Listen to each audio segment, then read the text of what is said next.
My parents kicked me out for getting a job and not being able to babysit anymore, then lied to the whole family when asked about it. So I went nuclear and exposed them, and now they're trying to force me back because their new babysitter quit. 2 months after I turned 17, I got my first job. But when I told my parents about it, their literal first words were, "Who's going to babysit our kids?" I should have been shocked, but because I knew my parents, I wasn't. So I replied, "Well, who's going to pay for my college tuition?" I expected that to stump them. You see, they had repeatedly told me in the past if I wanted to go to college, I needed to pay for it myself. But instead of conceding, they started laughing like my response was the funniest thing in the world. You're a woman, and women should be grateful to take care of kids, whether it's free or paid. Of course, in my case, it was free. My dad then chimed in with some words of wisdom. "You don't just get to be selfish and abandon the family, Julia. Do you know how much a babysitter for 4 kids costs these days?" I tried to compromise, to tell them that some of the money I made from work could go to them and the kids, but they didn't care. And to them, because I wasn't spending my life taking care of their kids, I deserved to be kicked out. They told me to pack my bags and leave. I just rolled my eyes in response. I ran upstairs, but as I did, for the first time in a very long time, I let myself feel it, the heartbreak, the betrayal, and most of all, the grief of knowing I'll never know a life where my parents love me. I didn't even bother wiping the tears away, just focused on stuffing as many clothes into a backpack as possible. After 10 minutes, they yelled at me to hurry up,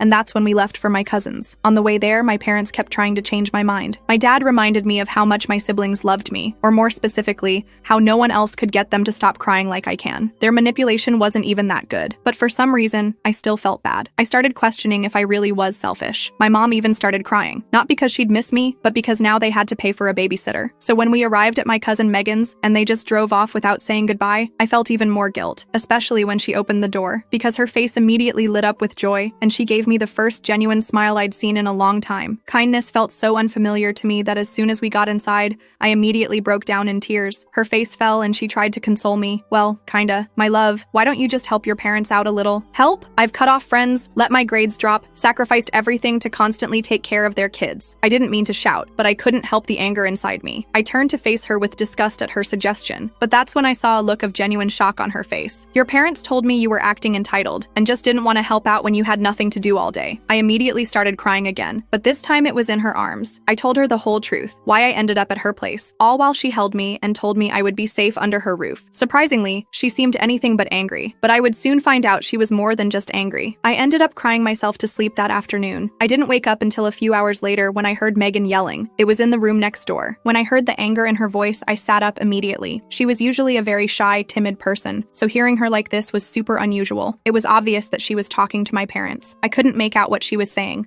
but I could tell she was laying it on them. I remember feeling a genuine smile creep onto my face. It was the first time someone had stood up for me. When I heard her hang up, I lay back down and pretended to still be asleep. Not knowing I was awake, she started speaking out loud, something Megan hasn't done since I was a kid, but what she said made me shoot up. Apparently, my parents had already found a new free babysitter. They had one available all along. This whole thing was just a ploy to kick me out of the house and get me out of the hair once and for all. After saying all this, Megan sighed and said I deserved better before heading to bed. And that's when I sat up, because she was right. I did deserve better parents. And if I couldn't get it, then I at least deserved to have my get back. My plan was bulletproof. You know that one gossipy aunt every family has? Well, we have one too. And I texted her every tiny little juicy detail of everything that happened between me and my family. It ended up being a 1,400-word message. I immediately turned my phone off because I was terrified of the consequences. And the next morning, when I finally felt brave enough to turn it back on, my soul left my body. My phone was blowing up with notifications, not just texts from my gossipy Aunt Barbara, but from pretty much every family member I had contact info for. Apparently, Aunt Barbara had taken my 1,400-word text and forwarded it to everyone in the family group chat without a moment's hesitation. I scrolled through the messages with my heart pounding in my chest. There were dozens of them. Some people were defending my parents, saying I was just a dramatic teenager, but a surprising number were actually on my side. My Uncle Joseph wrote a whole paragraph about how disgusted he was with his sister, my mom, for treating me like a live-in nanny instead of a daughter. My grandma Elizabeth sent a message saying she was heartbroken and that she raised her children better than this. Megan came into the guest room where I was staying and sat down next to me on the bed. She had her phone in her hand too. Megan snorted. "Are you kidding? Barbara lives for this kind of drama, but honestly, maybe it's good that everyone knows what's been going on." I wasn't so sure about that. On one hand, it felt good to finally have people believe me. On the other hand, I knew my parents were going to be furious, and I still had to figure out what I was going to do now. I had a job, but no place to live long term. I was still in high school, and despite everything, I missed my little siblings terribly. My phone rang. It was my dad calling. I looked at Megan, panic rising in my chest and my hands starting to shake slightly, but I knew I had to face them eventually. I took a deep breath and hit the accept button. I answered the call, bracing for the inevitable explosion. I wasn't disappointed. "What the hell do you think you're doing?" My dad's voice was so loud I had to pull the phone away from my ear. Megan could hear it too, and her eyes widened. I didn't even get a chance to respond before he continued his rant. He told me I was dead to him, that I'd humiliated them in front of the entire family, and that I could forget about ever coming home. The whole time I just sat there taking it, my eyes filling with tears again. When he finally ran out of steam, I managed to squeak out, "I didn't mean for Aunt Barbara to tell everyone." It was a weak response, but it was all I could come up with. "You stupid, ungrateful," he started again, but then I heard my mom in the background. She snatched the phone from him. Her voice was ice cold when she spoke. "Julia, you've made your choice. Don't expect any support from us moving forward. Not for college, not for your phone bill, nothing." I felt my stomach drop. I hadn't even thought about all those practical things. My phone was still on their family plan. I had been counting on them at least helping with college. "What about my stuff?" I asked, my voice small. "You took what you needed," my mom replied. "Anything else we'll donate if you don't arrange to pick it up by the weekend." The call ended abruptly. I sat there staring at my phone, feeling completely overwhelmed. Megan put her arm around me and gave me a squeeze. "Well, that sounded pleasant," she said, trying to lighten the mood. "Don't worry about your stuff. We'll go get it tomorrow while they're at work." I nodded, still in shock. My parents had basically just disowned me over a part-time job at a coffee shop. What kind of parents did that? The next day, Megan called in sick to work, and we drove over to my parents' house. I still had my key, so we could get in without any problems. The house was quiet. My parents were at work, and my siblings were at school and daycare. It felt weird being back so soon, like I was breaking in instead of coming home. I quickly went to my room and started gathering things I hadn't been able to fit in my backpack the first time. My favorite books, more clothes, my laptop, and some photos of my siblings that I kept on my desk. While I was packing, Megan was in my parents' home office. I didn't know what she was doing, but I was focused on getting my stuff and getting out before anyone came home unexpectedly. When we left, Megan had a folder tucked under her arm. I asked her what it was, and she just shrugged and said she'd tell me later. We loaded my stuff into her car and drove back to her apartment. Back at her place, Megan finally showed me what she'd taken. It was a folder with my birth certificate, social security card,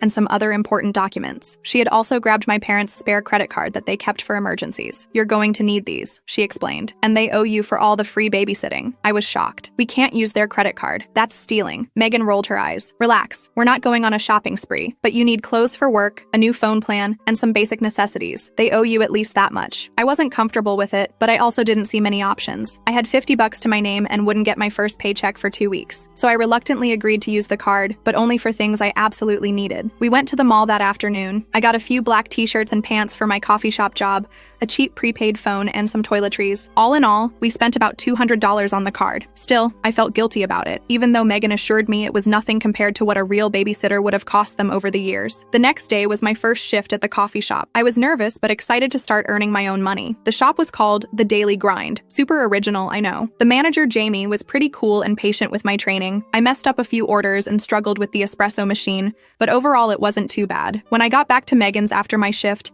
I had 3 missed calls from an unknown number. I hesitated before calling back, worried it might be my parents from a different phone. It wasn't. It was my little sister Emma using my brother's iPad. She was only 10 but somehow managed to memorize my number. She was crying, asking why I left and when I was coming home. It broke my heart to hear her so upset. I tried to explain in a way she would understand without bad-mouthing our parents. I told her I had a job now and needed to live closer to work, that I still loved her and my other siblings very much. She didn't really get it, but she made me promise to come see her soon. I promised, even though I had no idea how I would manage it. After that call, I was a mess again. Megan suggested we order pizza and watch dumb movies to take my mind off everything. It helped a little, but I couldn't stop thinking about my siblings and how much I missed them. The next few days fell into a routine. I would go to work, come back to Megan's, do homework, and repeat. I was exhausted all the time from trying to keep up with school while working nearly every day after classes, but at least I was making money now. About a week after everything went down, I got a text from my Aunt Barbara asking if I wanted to come to Sunday dinner at her house. She mentioned that my grandparents would be there,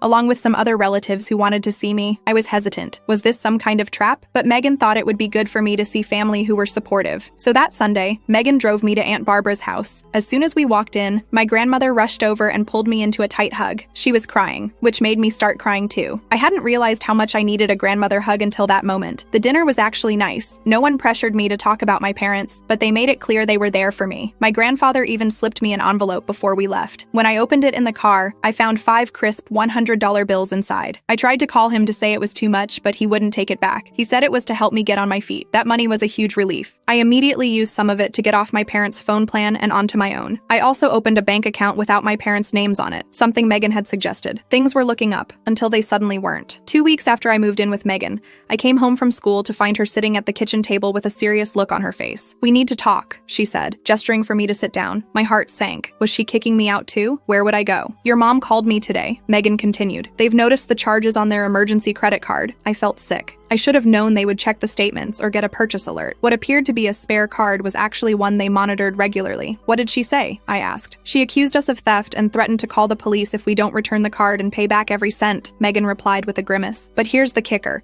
She also wants you to come home." I was shocked. "What? Why would they want me back after everything that happened?" Megan's expression turned grim. "Because their new babysitter quit after just 1 week. Apparently 4 kids under 10 is too much for most people. Who knew?" I laughed bitterly. Of course that was the reason. They didn't miss me. They missed their free childcare. "I'm not going back," I said firmly. "I can pay them back for the card from my paychecks, but I'm not going back to being their slave." Megan nodded, looking relieved. "That's what I told them, but they're pretty upset about the money. Your mom mentioned something about small claims court." I felt a flash of panic. Could they really take us to court? Would we get in trouble? I still had most of the $500 from my grandfather, so I could pay them back right away, but the whole thing left me feeling anxious and angry. The next day at school was awful. I couldn't concentrate on anything. I kept imagining police showing up to arrest me for credit card fraud or something. By lunchtime, I was a nervous wreck. My friend Casey noticed something was wrong and dragged me outside to the courtyard to talk. I ended up telling her everything. She was horrified by what my parents had done. "That's actual child neglect," she said. "They can't just throw you out because you got a job. You're still a minor." I hadn't really thought about it that way. I was so used to being treated like an adult at home that I forgot I was still legally a child. Casey's mom was a lawyer, and she suggested I talk to her about my options. I was hesitant. I didn't want to drag more people into my family drama, but Casey insisted, and after school she took me to her house. Mrs. Thompson, Casey's mom, listened to my whole story without interrupting. When I finished, she had a lot of questions about specifics, dates, exactly what was said, who else knew about the situation. I answered as best I could. "Julia, what your parents did is not okay," she said finally. "They're legally obligated to provide for you until you're 18. They can't just kick you out because you won't babysit." She explained that I had options. I could file for emancipation, which would legally make me an adult before turning 18, or we could report my parents to Child Protective Services,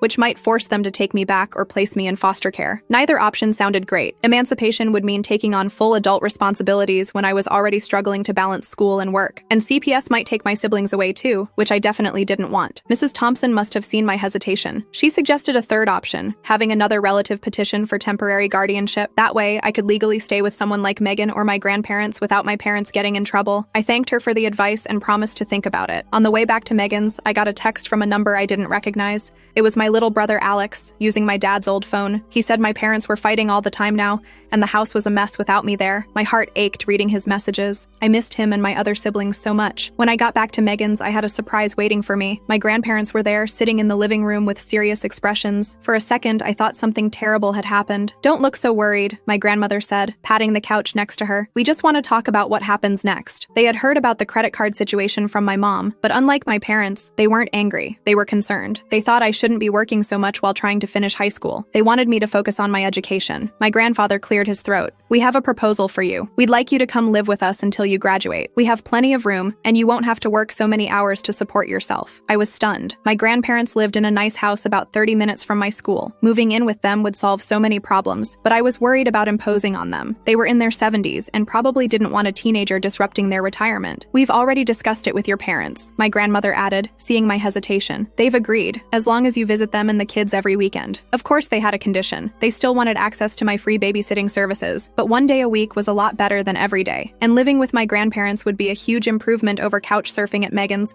as much as I appreciated her taking me in, so I agreed. That weekend, I moved my stuff to my grandparents' house. They had converted their home office into a bedroom for me. It was small but cozy, with a twin bed, a desk, and a bookshelf. My grandmother had even bought new bedding and curtains to make it feel like my own space. The first night there, I slept better than I had in weeks. There was something calming about being in their house, away from the chaos of my parents' home, but still with family who cared about me. The next morning was Saturday, which meant I had to face my first visitation with my parents and siblings. My grandmother drove me over, promising to pick me up at 6 p.m. sharp. I was nervous the entire ride over. When we pulled up to my parents' house, my siblings came running out the front door. Emma launched herself into my arms, and the younger ones crowded around me, all talking at once. I hugged them tightly, realizing how much I had missed their little faces. My parents were standing in the doorway, watching. My mom's expression was unreadable, but my dad looked annoyed, probably because he had to deal with the kids all morning until I arrived. Once my grandmother left, I spent the day playing with my siblings, helping them with homework, and catching up on their lives. It was almost like old times, except for the tension whenever my parents were in the room. My mom eventually cornered me in the kitchen while I was making lunch for the kids. "So, you're too good to live here anymore, but you'll take handouts from your grandparents?" she said with a sneer. I tried to stay calm. "I'm just trying to finish high school without being homeless," I replied, focusing on making sandwiches rather than looking at her. "You were never going to be homeless," she scoffed. "You're so dramatic." I bit my tongue to keep from pointing out that they were the ones who kicked me out. Instead, I just carried the plates of food to the dining room for my siblings. The rest of the day was awkward but manageable. My dad mostly ignored me, which was fine by me. At 6 p.m. exactly, my grandmother's car pulled up outside. I hugged my siblings goodbye, promising to return next weekend. As I was walking out the door, my mom called after me. "Don't forget to bring your babysitting money next time." I turned, confused. "What babysitting money?" She rolled her eyes. "The $500 you owe us for stealing our credit card." I was about to argue but decided it wasn't worth it. I just nodded and left. In the car, I told my grandmother what happened. She looked angry but didn't say anything until we were halfway home. "Your mother always did have a selective memory," she finally said. "She seems to have forgotten all the money they saved using you as a nanny for 5 years."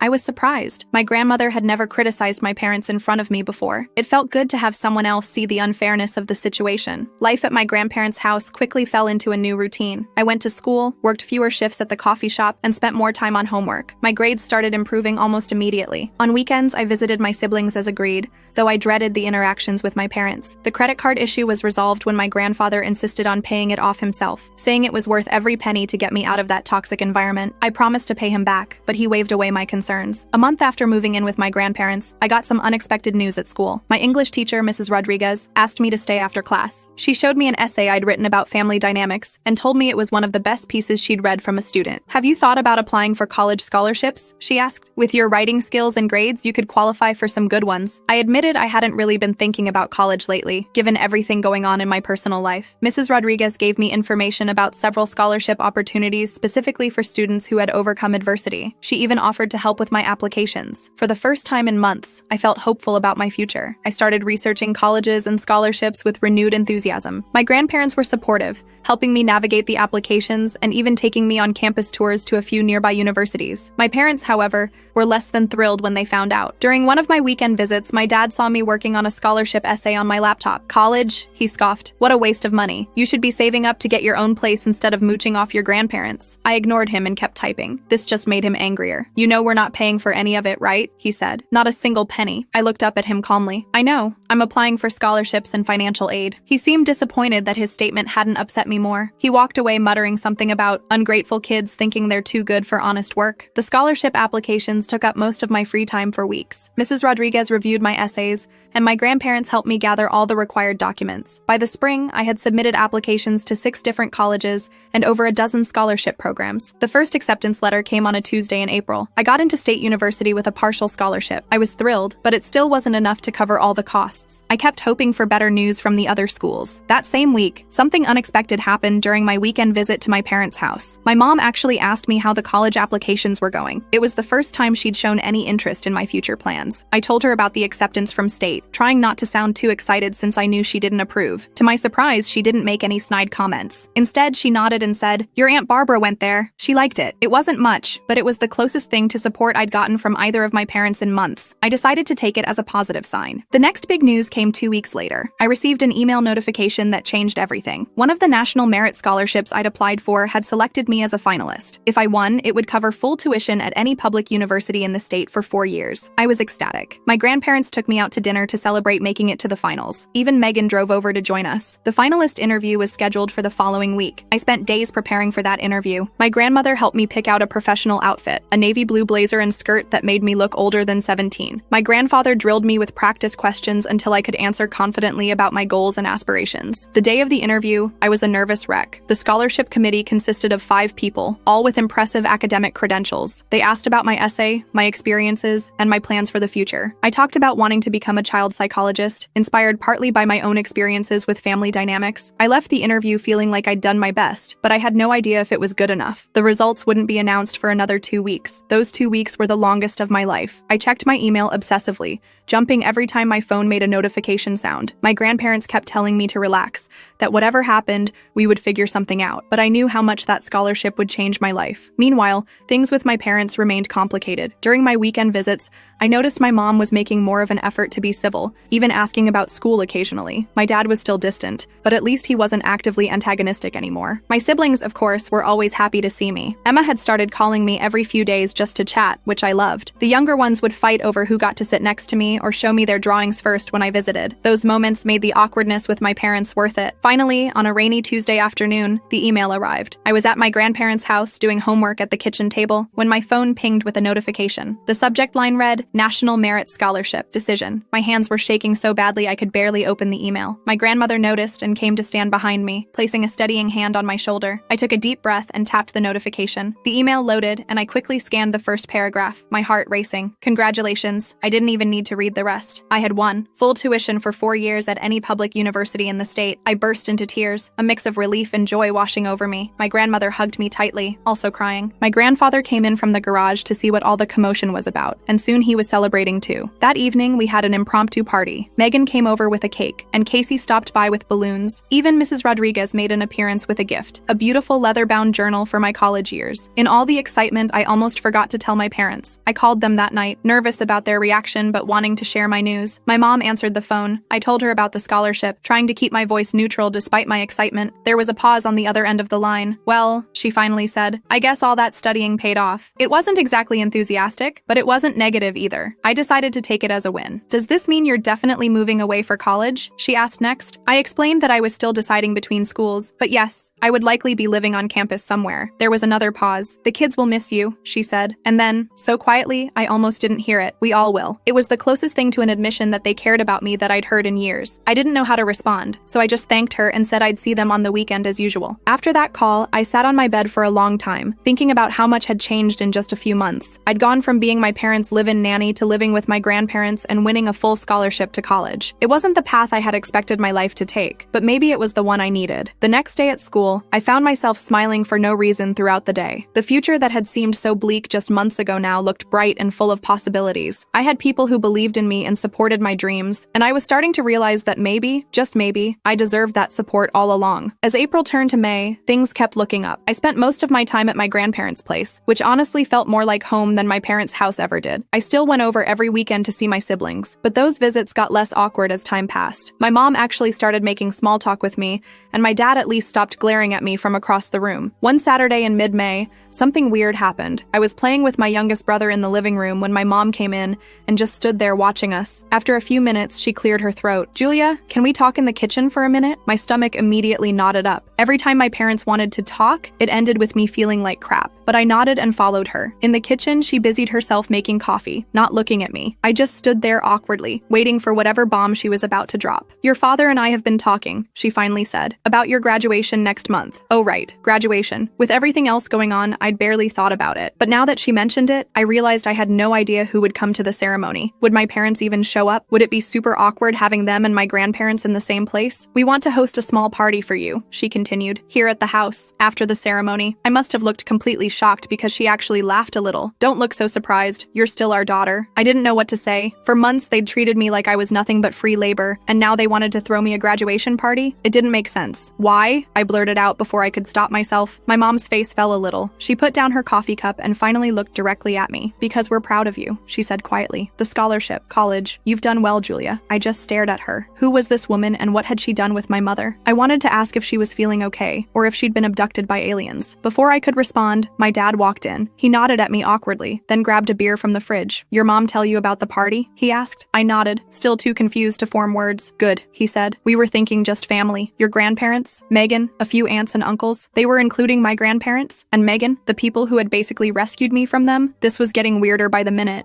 That sounds nice, I managed to say. Thank you. My dad nodded again and left the kitchen. My mom went back to fussing with coffee cups. I escaped back to the living room as soon as I could, my head spinning. That night at my grandparents' house, I told them about the party offer. My grandmother got a weird look on her face. Your Aunt Barbara went to visit them last week, she said. Had a long talk with your mother, apparently. That explained some things. Aunt Barbara was my mom's older sister and pretty much the only person my mom would actually listen to. If Barbara had called her out on her treatment of me, it might have gotten through to her in a way that no one else could. So, should I let them throw this party? I asked. Or is it some kind of trap? My grandfather chuckled. Not everything is a trap, Julia. Sometimes people just realize they've made mistakes and want to fix them. I wasn't so sure about that, but I decided to give them the benefit of the doubt. I texted my mom the next day saying I'd like to have the party. She sent back a thumbs up emoji, which was probably the most enthusiastic response I'd ever gotten from her. The next few weeks flew by with finals and graduation preparations. I was ranked 12th in my class, which meant I'd get to wear one of those fancy honor cords with my cap and gown. My grandparents were so proud they took me shopping for a new dress to wear under my gown. Casey and I spent a whole Saturday decorating our caps. I put, "Nevertheless," she persisted on mine with glittery gold letters. It felt appropriate given everything I'd been through. Graduation day arrived with perfect June weather. I woke up early, too excited and nervous to sleep in. My grandmother made her special blueberry pancakes for breakfast, and my grandfather kept taking photos of me like I was a toddler heading off to my first day of kindergarten. The ceremony was at 2 p.m. When we arrived at the school, the parking lot was already packed with families carrying balloons and flowers. I spotted my parents' car right away. It was hard to miss with all 4 of my siblings' faces pressed against the windows,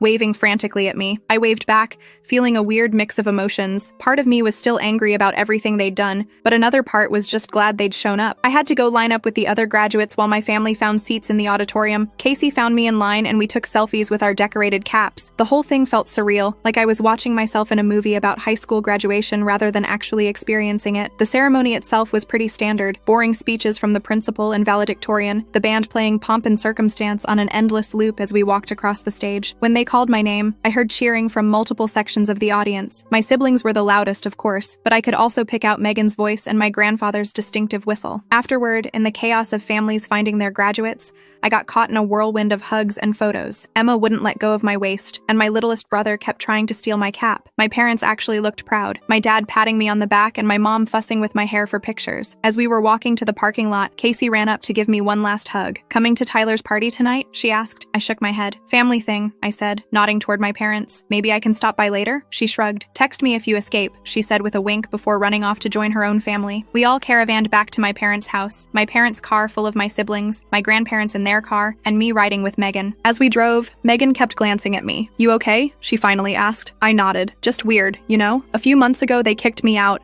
and now they're throwing me a graduation party." Megan smiled. "People can surprise you sometimes, not always in bad ways." When we got to the house, I was shocked to see balloons tied to the mailbox and a congratulations graduate banner hanging over the front door. Inside, the dining room table was covered with food, and there was even a cake with my name on it. More relatives arrived. Aunt Barbara, who hugged me so hard I thought my ribs would crack. Uncle Joseph, a few cousins I hadn't seen in ages. Even Mrs. Thompson, Casey's mom who had given me legal advice, stopped by with a gift card. The party was actually fun. My siblings were on their best behavior, my parents were being weirdly nice, and everyone kept telling me how proud they were of me. I kept waiting for the other shoe to drop, for someone to mention babysitting or for my dad to make some snide comment about college being a waste of time. But it never happened. After cake, my mom announced it was time for gifts. There were the usual graduation presents, money, gift cards, a new laptop from my grandparents that I nearly cried over. But then my parents handed me a small box. Inside was a key. I looked at them, confused. "It's to our house," my mom explained. "We want you to know you always have a home here, even when you're away at college." I just stared at the key, completely speechless. My dad cleared his throat. We